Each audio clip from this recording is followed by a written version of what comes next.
కోకట్పల్లి సంగీత్ నగర్లో 10 ఏళ్ల బాలిక సహస్ర దారుణ హత్య వెనుక మిస్టరీ వీడింది. పక్కింటి 10వ తరగతి అబ్బాయి ఇంట్లో దొంగతనానికి వచ్చి దారుణానికి పాల్పడినట్లు పోలీసులు గుర్తించారు. నెల 18న మధ్యాహ్నం సమయంలో ఇంట్లో చోరీ కోసం వెళ్లిన బాలుడు 6వ తరగతి బాలికను హత్య చేసినట్లు గుర్తించారు. చోరీ ఎలా చేయాలో ఆ బాలుడు ముందే రాసుకున్న పేపర్ను పోలీసులు స్వాధీనం చేసుకున్నారు. సహస్ర ఇంట్లో తల్లిదండ్రులు దాచిన 80,000 రూపాయల నగదును నిందితుడు చోరీ చేసినట్లు సమాచారం. బాలికను హతమార్చిన నిందితుడిని పోలీసులు అదుపులోకి తీసుకున్నారు. సంగారెడ్డి జిల్లా మునిపల్లి మండలం ముక్తకాశ్యారం గ్రామానికి చెందిన కృష్ణ రేణుక దంపతులు 5 ఏళ్లుగా కోకట్పల్లి సంగీత్ నగర్లో నివాసం ఉంటున్నారు. కృష్ణ స్థానికంగా మెకానిక్ షెడ్లో పనిచేస్తుండగా రేణుక ఒక ప్రైవేట్ ఆసుపత్రిలో ల్యాబ్ టెక్నీషియన్గా పనిచేస్తుంది.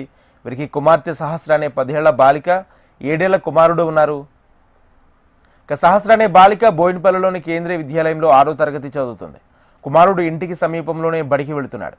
సోమవారం ఉదయం యథావిధిగా తల్లిదండ్రులు విధులకు వెళ్లగా వారి కుమారుడు పాఠశాలకు వెళ్లాడు.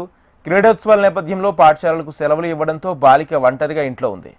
స్కూల్కు వెళ్లి తమ్ముడికి లంచ్ బాక్స్ ఇస్తానని బాలిక చెప్పడంతో తల్లి భోజనం సిద్ధం చేశారు. మధ్యాహ్నం 12 గంటల ప్రాంతంలో లంచ్ బాక్స్ తీసుకురాలేదంటూ స్కూల్ సిబ్బంది కృష్ణకు ఫోన్ చేయడంతో ఆయన హుటాహుటిన ఇంటికి వెళ్లారు. తలుపు బయట నుంచి గడియ పెట్టి ఉండడంతో తెరిచారు. కుమార్తె శరీరంపై కత్తిపోట్లతో మంచంపై విగత జీవిగా కనిపించడంతో భయభ్రాంతులకు గురై కేకలు వేశారు. ఇరుగు పొరుగు వారు పోలీసులకు సమాచారం ఇచ్చారు. బాలిక శరీరంపై 20 వరకు కత్తిగాయాలున్నాయి. మెడపైనే 10 ఉన్నాయి. పోస్టుమార్టం ప్రాథమిక నివేదిక ప్రకారం హత్య జరిగినట్లు సమాచారం. ఆ సమయంలోనే బాలిక కేకలు వినిపించినట్లు పక్క భవనంలో నివసించేవారు పోలీసులకు సమాచారం ఇచ్చారు. డాగ్ స్క్వాడ్, క్లూస్ టీమ్ సభ్యులు ఆధారాలు సేకరించారు. 5 రోజులుగా అన్ని కోణాల్లో సమాచారం సేకరించిన పోలీసులు ఎట్టకేలకు నిందితుని అదుపులోకి తీసుకున్నారు.